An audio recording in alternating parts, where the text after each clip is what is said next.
It's fall, and the leaves are changing color, and the summer heat is behind us. But fall is also the best time of year to be a runner and a walker. It's also the best time to try a 5K race, and if that's something you haven't done or are looking to improve on, this video can help.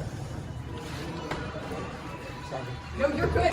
Join me as two-time Olympic Marathon Trials Qualifier and fitness coach Jackie Pirtle-Hall shares tips on how you can achieve that 5K goal.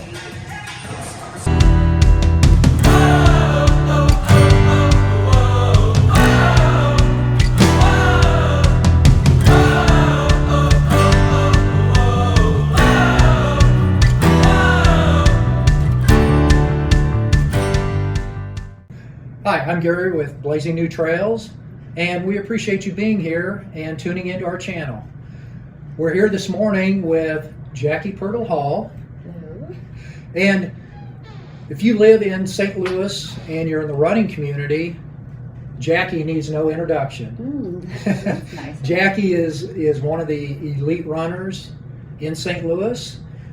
Just about every race she enters, she'll win.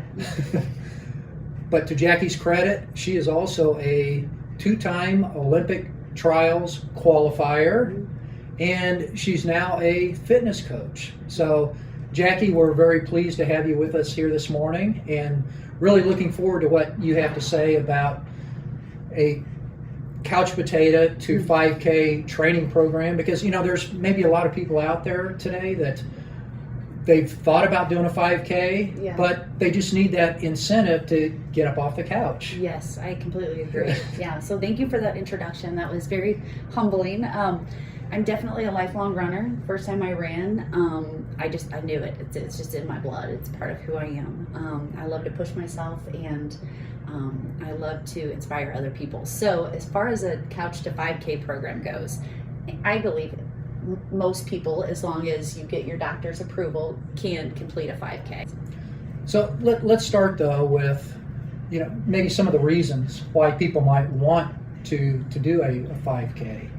What is it? What do you see with maybe some of your clients or other people in the community? I think having a structured plan to have faith and belief in, and showing up to that plan the best that you can, is a confidence builder. It helps people structure their day, and then all the health benefits along with it, just moving, and proving to yourself that, you know, you can do what you set out to do.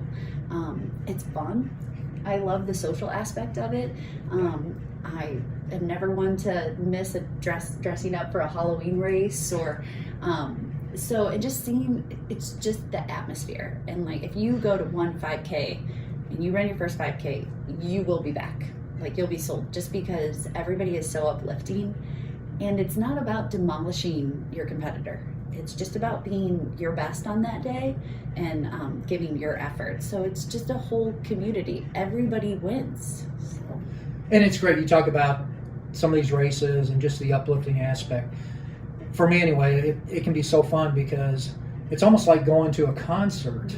It's just, you know, everybody's motivated, everybody's pumped up.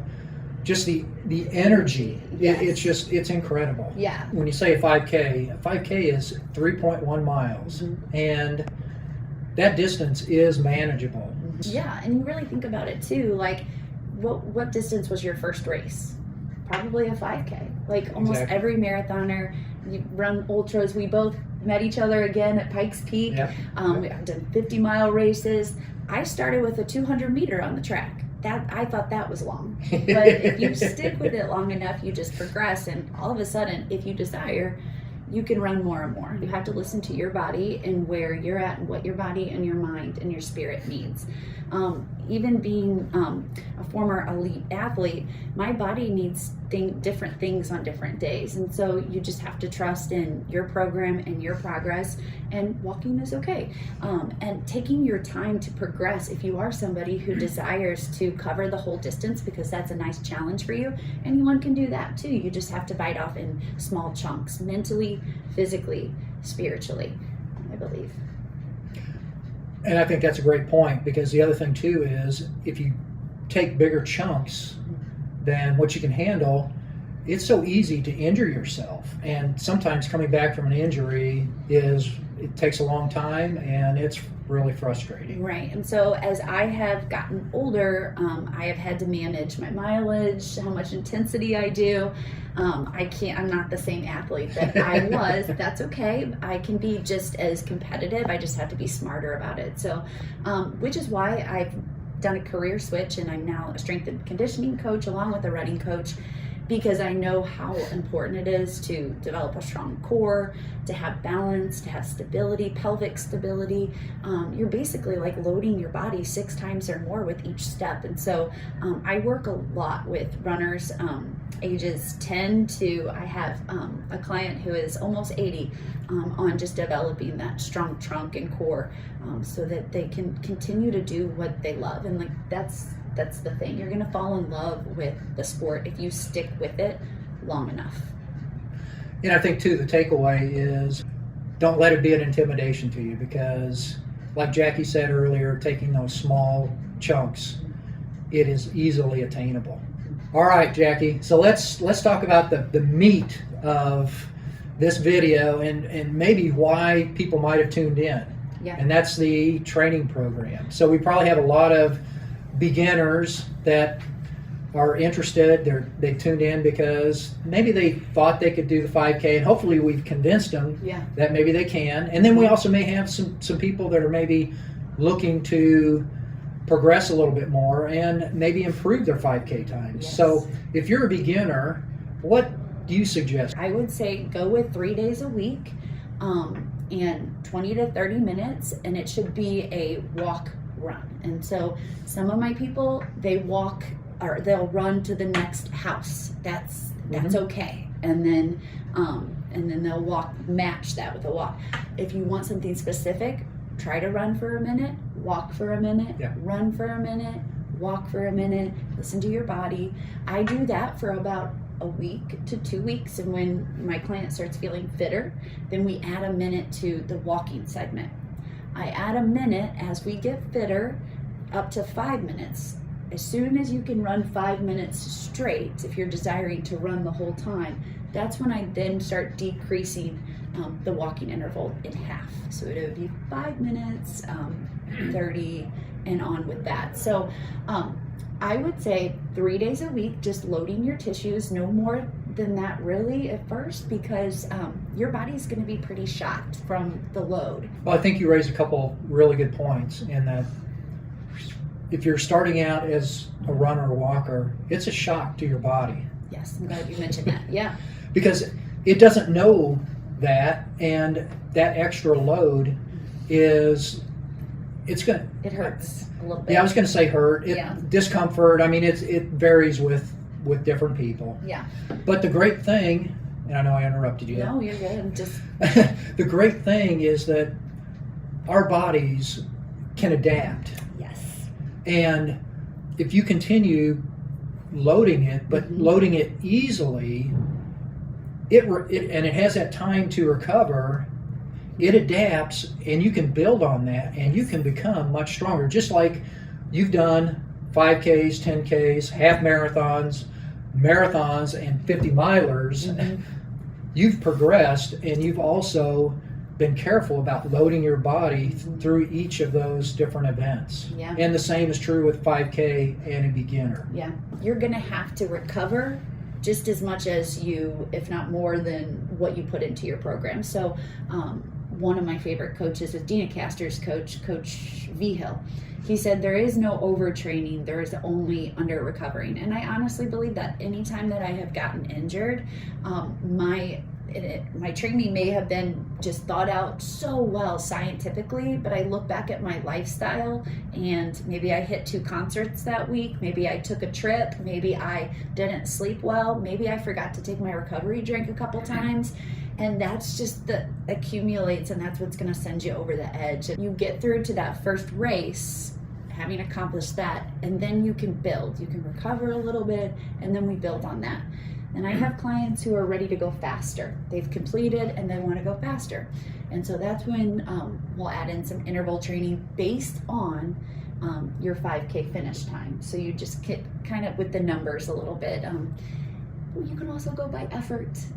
That's called a fartlek, which is speed play. So where you're pushing for a certain amount of time, an interval, and then resting matched that or double that. So just adding more, I call it pace variation. And that can be really fun. It's another aspect of this that you can stay with the 5K for as long as you want. In fact, I'm about to go back to the 5K again. So I've gone up to the 50 mile, now I'm going back to the 5K, and I can change my training.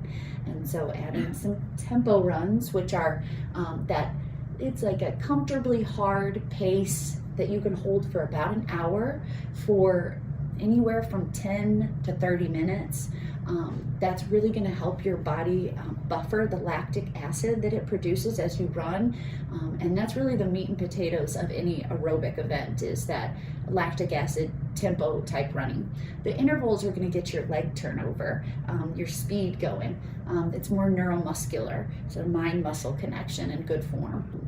Another aspect for a newbie, and don't want to overwhelm you because we're going to keep it simple, but I would add in some sort of core strength stretching on the other days. Just so, again, you can build your bones and your tissues to the load and the stress that you're putting on it. You are going to be sore. There's a difference between injury, stiff, and soreness. And soreness is what's called DOMS, delayed onset muscle fatigue and soreness. And that usually occurs 24 to 36 hours. It rears its head. And then if you know you feel it then it's going to be at its height around 48 hours. And then it quickly dissipates. So that's normal. You know, a lot of people, my knees hurt. And I don't want to, disparage anybody who has knee issues, or because I have a lot of issues too. So, but at the same time, your knees are going to be a little sore. You're going to be a little cranky about it, especially the first round of training. But it gets better.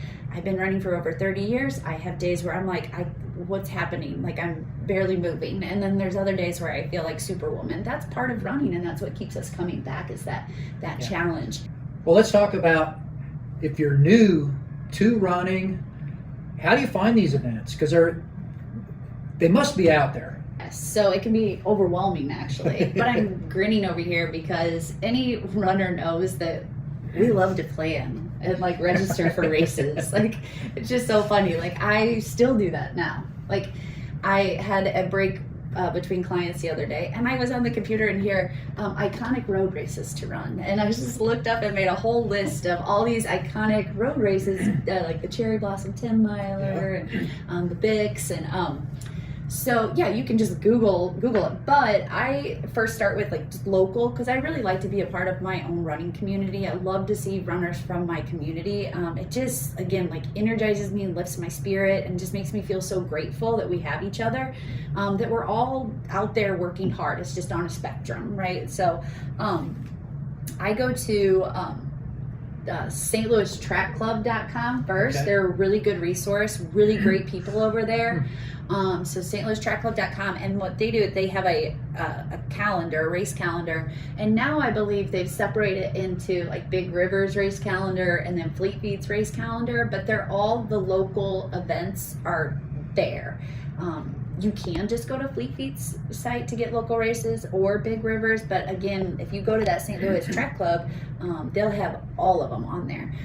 Active.com has been around for a long time. That's more globally. I mentioned earlier Big River Running and Fleet Feet. Yes. And for those people that don't know, a lot of the big cities have running specialty stores, and they have their calendars. When Lynn and I were putting on our 5K and 10Ks, we would promote our races on these calendars, right, and any one that we could find. Yeah, so, of course. So it's an incentive for race directors to put their events on this calendar, because that's the way other runners find them. Yeah. As it relates to a lot of people that travel, because Lynn and I are doing a lot of that now. So cool, so cool. Running in the USA is a really good calendar, because they promote races in every state, and it's really easy to find those events, and they're all distances. Depending on what you love to do, what you're drawn to, typically there's events out there that you can find, and that's what makes running so great. Yes. Well, we've steadily kind of progressed through what you need to do that 5K, but the other one, I think, important criteria is your equipment. And for runners, the investment isn't huge other than entering events, but I think probably shoes are going to be your most important investment. Yes, and I would say I'm just astonished to see some of these shoes. I'm like, man, these are your feet. Like, you got to invest in your body and your hammer. And like, it's okay to spend $150 on a pair of shoes that, you're pounding your feet away. It's a lot better than paying for medical bills after, So I do understand it can be an investment. Getting a shoe that fits your foot and your body, that can be an arduous process. I have a lot to say on shoes, so we can that's another podcast. It really is. Take care of your feet. Equipment is. Yeah, take care of your feet. I'm gonna just, that was great. I'm just gonna add, not that I'm an expert, but with running stores, everybody's foot is different. And a lot of these running stores will professionally fit you. So if you have no idea, start there because these people will help you. Socks, definitely no cotton. Please, no cotton. Don't go without socks. No. So you're going to want to wear some running specific, sport specific, moisture wick socks. And even then, sometimes get blisters. And then that's when you're going to want to invest in some second skin and allow that process to heal. Sports bras, making sure that you're comfortable. That's really all I know about that. I know that you can go get fitted at a local running store. But for me, it's just, what do I feel comfortable and my Supergirl uniform, and so that's what I go with. And then I just stick with the same thing. Like if I'm finding success with a brand and a size, I'm just going to stick with that until it doesn't work, and then I have to change. So yeah. The other thing you mentioned that I love is your Supergirl outfit, because I think there's things that we feel comfortable wearing, and it kind of empowers us and just makes us, like with me, and this may sound funny, I like to turn the brim when I race. Yeah, I've seen you do that. The brim of my hat to the back, and that just, it's time. When that hat goes backwards, that's what my coach says, then I'm getting... It puts you in the frame of mind. Smoke out my snout, and I'm ready to go. I'm getting to work. But yeah, it's powerful. It is. I always have, like, before race day, and you had mentioned this, make sure that you wear your shoes, your socks, your sports bra, your clothing in a training run before the race. Yeah, I got compression socks, got all the things, but don't wear brand new stuff. Yeah, and it gets you in the mindset to blow and smoke out to get it on. Yeah. Jackie, this has been great. Oh my gosh, again, we appreciate your time, and I appreciate you guys. Yeah, we've not really had this opportunity to share like this before. Known you guys for years, just race directors, and attended a bunch of your races and seen you at races all across the country. Yeah, and this has been a pleasure. Man, I could do this for hours. Yeah, we can see your passion in running is a lot like mine, and like runners really love talking about running. It's been great chatting about getting from the couch to a 5K. You can do it. You can. We started there. 200 meters. Yeah. So thanks again for being a part of this video, and if you've liked what we've talked about, we appreciate if you would leave us with a like, and please subscribe for further content. And until the next video, we'll look forward to seeing you on the trails. Bye for now. So this may have prompted some additional questions, and if that's the case, please feel free to reach out and contact us. And no question is a bad question. We're here to help you and get you on the road to crossing that finish line. Thanks again.